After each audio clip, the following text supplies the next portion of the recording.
अस्सलाम वालेकुम एवरीवन। जैसा कि आपको मालूम होगा कि हमारा वर्जन 3.4 ऐप का प्ले स्टोर पे अवेलेबल है। तो इस वीडियो में मैं आपको उसमें जो न्यू फीचर्स आए हैं वो इंट्रोड्यूस कराना चाह रहा हूँ। जिसमें सबसे पहला एक मेजर फीचर जो है वो हमारा ब्रोकर इंपोर्ट का है कि आपकी जो ब्रोकर की तरफ से डेली कंफर्मेशन ईमेल आती है, आप उसका पीडीएफ अपलोड करें और आपकी ट्रांजैक्शंस जो हैं वो ऑटोमेटिकली इसमें ऐप में अपडेट हो जाएंगी। तो उसके लिए आपने अपने पोर्टफोलियो में जाना है, प्लस आइकन पे टैप करना है, इंपोर्ट फ्रॉम ब्रोकर पे टैप कर देना है। उसमें सबसे पहले आपने, अभी फ़िलहाल हमारे पास सिर्फ 6 ब्रोकर सपोर्टेड हैं, बट मेरे पास डाटा क्योंकि इन्हीं का अवेलेबल था तो मैं श्योर इनके बारे में हूँ। अगर आप अपना कोई ब्रोकर ऐड करवाना चाहते हैं तो पहले आप पीडीएफ अपलोड करने की ट्राई करें। हो सकता है कि ट्रांजैक्शंस जो हैं इंपोर्ट हो जाएं। अगर ना हो तो आप हमसे रब्ता कर सकते हैं, हम उसको भी इंक्लूड कर लेंगे। तो यहाँ पे आपने सिंपली अपना पीडीएफ जो है वो सिलेक्ट कर लेना है। जैसे मैं ये वाला कर लेता हूँ। तो इसमें अब एक ही ट्रांजैक्शन थी तो इसने यहाँ पे शो करा दिया। इसके चार्जेस आ रहे हैं, टोटल अमाउंट आ रही है। अगर आपको लगता है कि इसमें से कोई गड़बड़ है तो जस्ट ये एडिट पे क्लिक करें। यहाँ पे ब्रोकर चार्जेस और रेट को चेंज कर सकते हैं। जस्ट आपने उसके बाद इंपोर्ट पे टैप कर देना और आपकी जो ट्रांजैक्शन है वो यहाँ पे इंपोर्ट हो गई है। अच्छा, उसके बाद जो दूसरा हमारा फीचर है वो एआई से रिलेटेड है, जिसमें हम क्या कर रहे हैं कि जो समरीज़ हैं, अनाउंसमेंट्स जो होती हैं, उसके अंदर एआई समरी आ गई है। अगर आप उसको खोल के नहीं पढ़ना चाहते, आपने जस्ट किसी एक पर टैप कर देना है। फॉर एग्ज़ाम्पल मैं इस पर टैप करता हूँ तो ये आपको समरी दे देगा। अच्छा, इसमें अब दो चीज़ें हैं। एक तो ये है कि जो हमारा ऐप को फ्री रखने का एक कंसेप्ट है, उसमें हमने यहाँ पे एपीआईज़ भी फ्री यूज़ की हैं। तो क्योंकि हम एपीआईज़ फ्री यूज़ कर रहे हैं तो हो सकता है कि ज़्यादा यूज़र्स जब इस फीचर को यूज़ करें तो उनमें से कुछ लोगों को रेट लिमिट का एरर मिले कि टू मैनी रिक्वेस्ट या too many users are using it. तो उसको अवॉइड करने के लिए हमने ऐप के अंदर आपको ये ऑप्शन दिया है कि आप अपना वो ऐड कर सकते हैं एपीआई की। लेकिन उसकी मैं यहाँ पे एक डिस्क्लेमर दे देता हूँ कि जब आप अपनी एपीआई की ऐड करेंगे तो उसमें जो भी चार्जेस आएंगे वो आपने पे करने हैं, क्योंकि आप अपनी एपीआई की यूज़ कर रहे हैं। अभी जो है हम जेमिनाई और क्लॉड एआई सपोर्ट कर रहे हैं।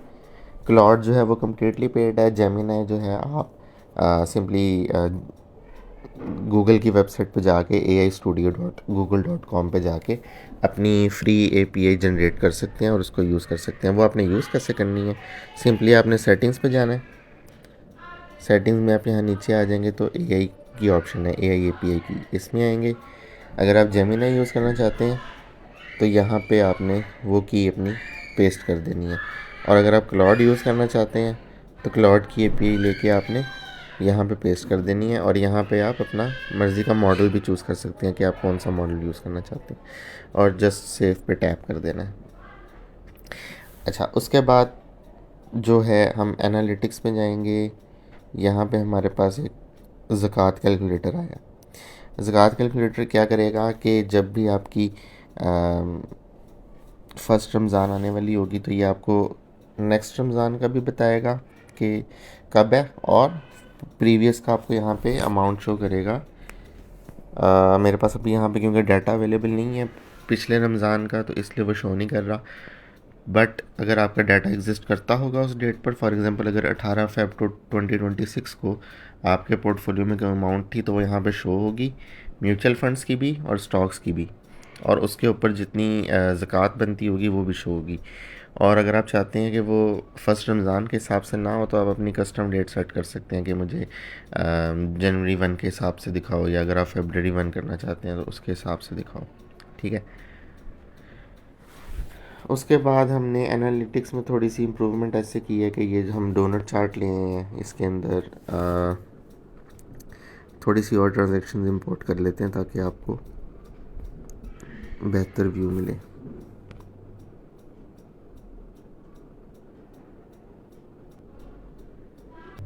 ओके, तो अब मैंने जो ये है इंपोर्ट कर ली है।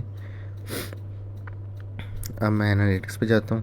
तो यहाँ पे आप देख सकते हैं कि ये इस तरह से आपको आज का डाटा और ओवरऑल भी शो करेगा। उसके अलावा अगर आप थोड़ा नीचे आ जाएं तो हमारे पास यहाँ पर सेक्टर एलोकेशन का भी डोनट चार्ट अब अवेलेबल हो गया। लिस्ट व्यू भी अवेलेबल है और डोनट चार्ट व्यू भी अवेलेबल है। उसके अलावा आपने नोटिस किया होगा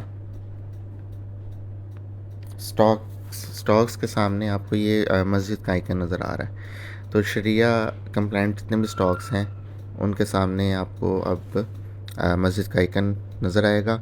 जब आप ऐड कर रहे होंगे कोई स्टॉक वहाँ पे भी नज़र आएगा। फॉर एग्ज़ाम्पल मैं मिज़ान बैंक यहाँ पे ऐड कर रहा हूँ तो उसके सामने मस्जिद का आइकन नज़र आएगा। और उसके अलावा अगर आप एक चीज़ हमने इसमें ऐड किया डिविडेंड री इन्वेस्टमेंट की, क्योंकि कुछ लोग होता है कि डिविडेंड आता है तो उसको री इन्वेस्ट करते हैं। तो जब आप ट्रांजैक्शन बाय कर रहे होंगे, अगर आप वो डिविडेंड से बाय कर रहे हैं, आप इसको इनेबल कर देंगे तो यहाँ एनालिटिक्स में वापस आए तो ये हमारे पास जो डिविडेंड एनालिटिक्स का टैब है, यहाँ पे जो इन्वेस्टमेंट रिकवरी का नया सेक्शन हमारे पास है उसको उस हिसाब से शो करेगा। उसके अलावा डिविडेंड फोरकास्ट में हमने हिस्टोरिकल डाटा की बेसिस पे भी डिविडेंड शो कर रहे हैं कि आपकी ऐप में जो भी आपका हिस्टोरिकल डाटा होगा उसकी बेस पे ये शो करेगा। और दूसरा PSX स्टॉक एक्सचेंज की जो डिविडेंड यील्ड है उसके हिसाब से भी शो कर, अगर आप देखना चाहते हैं क्या है तो वो उस हिसाब से भी दिखाएगा। दोनों ऑप्शंस अवेलेबल हैं। तो इस वर्जन में हमारे ये चेंजेस थी। अगर इसमें आप लोगों को कोई इशू फेस होते हैं या कोई क्यूरी है तो आप हमें सपोर्ट पे भी रीच आउट कर सकते हैं। और उसके अलावा हमारे जो फेसबुक पर कम्युनिटी ग्रुप है उसमें भी रीच आउट कर सकते हैं। थैंक यू जी, अल्लाह हाफिज़।